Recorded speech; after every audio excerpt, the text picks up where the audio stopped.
Hey guys, welcome back to the channel. Today is Monday, a beautiful day to absolutely lose my mind over Port Charles drama. So grab a coffee or maybe something stronger, because we have a lot to unpack from this latest episode, and I am practically vibrating with thoughts. I am screaming. I literally cannot believe the sheer audacity of Sonny Corinthos right now.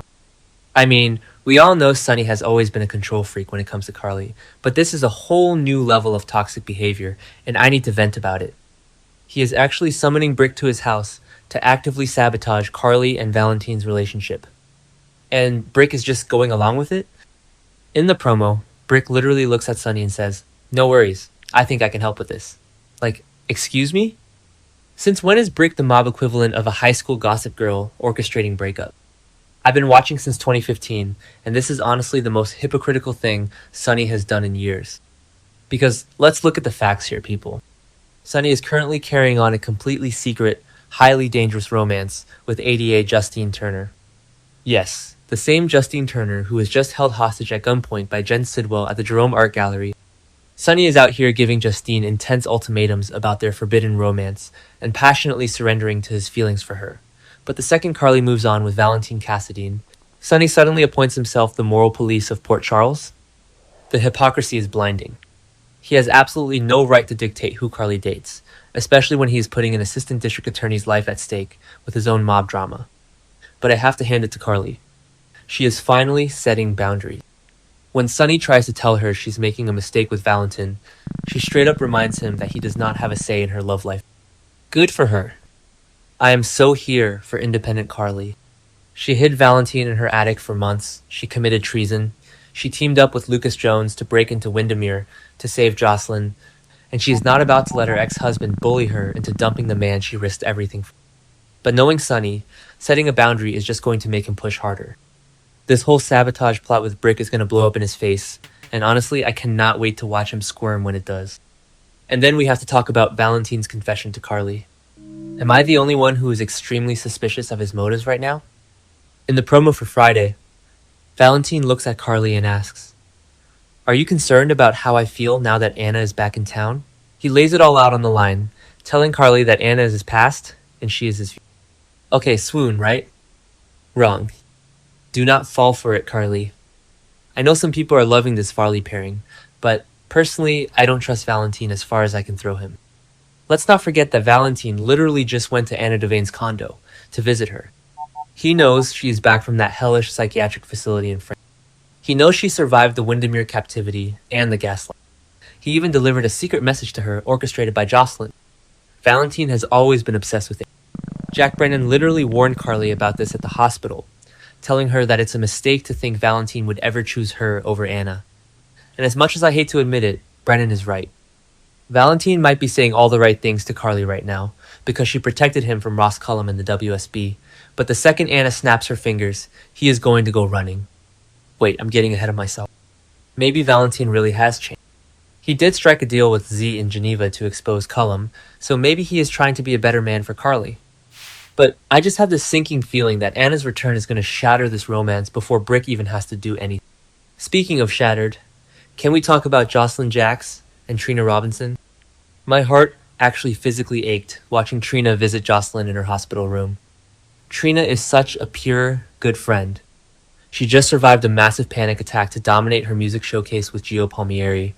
She is dealing with her parents fighting over Curtis's assault charges and Isaiah Gannon's civil suit, and yet she still makes time to rush to General Hospital to check on her BFF who is recovering from a gunshot. And how does Jocelyn repay her? With lies. When Trina asks what is going on, Jocelyn gives her the most vague, evasive answer ever. There's a simple answer, but the reasons behind it are complicated. Oh, give me a break, Jocelyn. Just tell her you're a WSB agent. I mean, I get it, it's classified government stuff, but this is Trina. Trina has been through hell and back.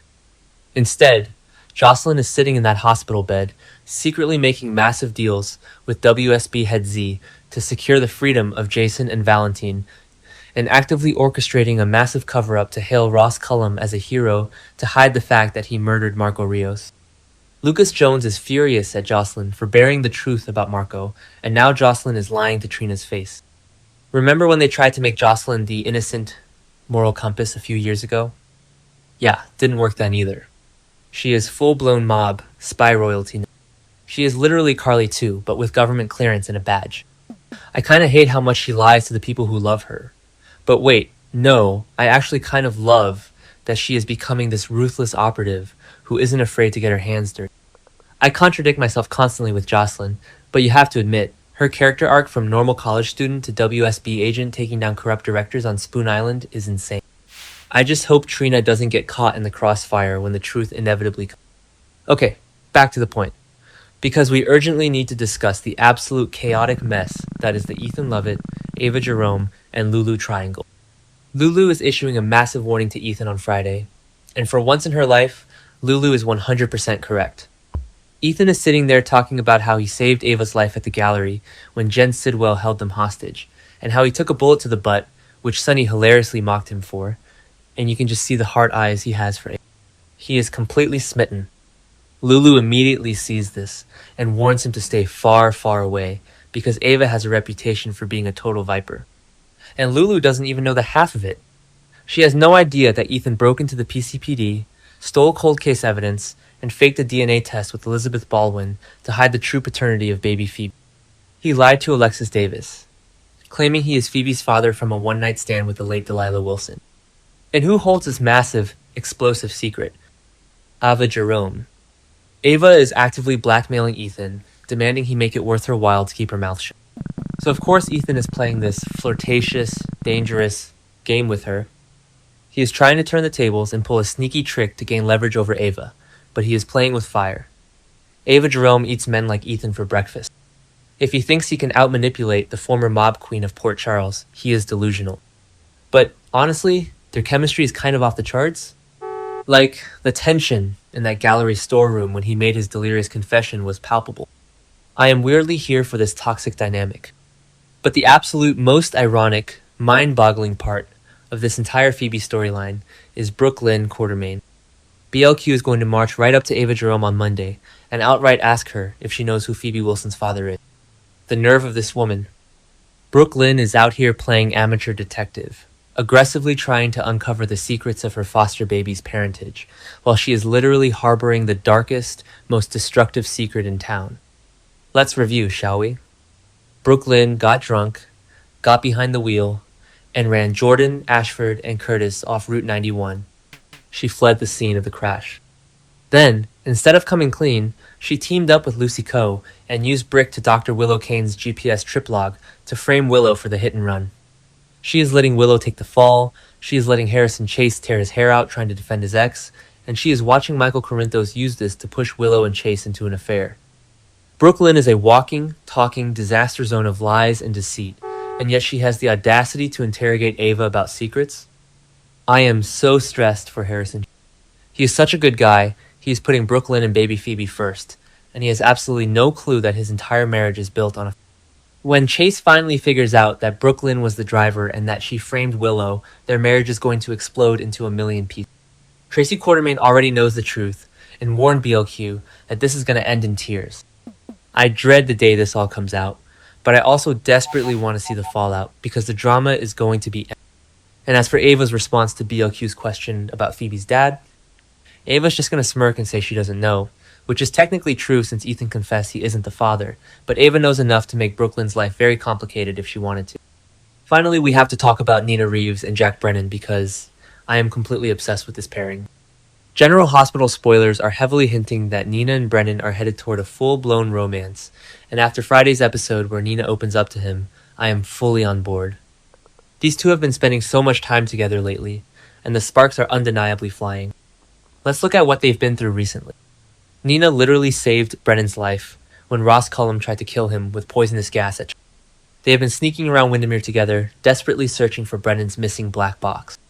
They are bonded by secrets, danger, and their mutual desire to completely neutralize Drew Kane. Now that Drew is building a tolerance to the paralytic and rapidly regaining his mobility and speech, Willow is panicking, and she has tasked Nina and Brennan with finding new dirt on him. Brennan is no longer locked in.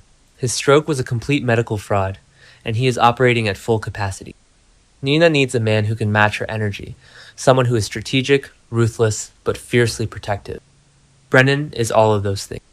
He isn't intimidated by her past, He doesn't judge her for the things she's done, and they have this incredible banter that just lights up the...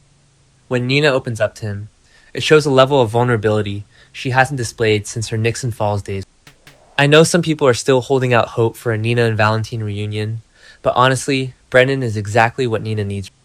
They are going to be the ultimate power couple, taking down Drew Kane and running deception in the corporate world. I am so here for it. So what do you guys think? Is Valentine telling Carly the truth, or is he just biding his time until he can win Anna back?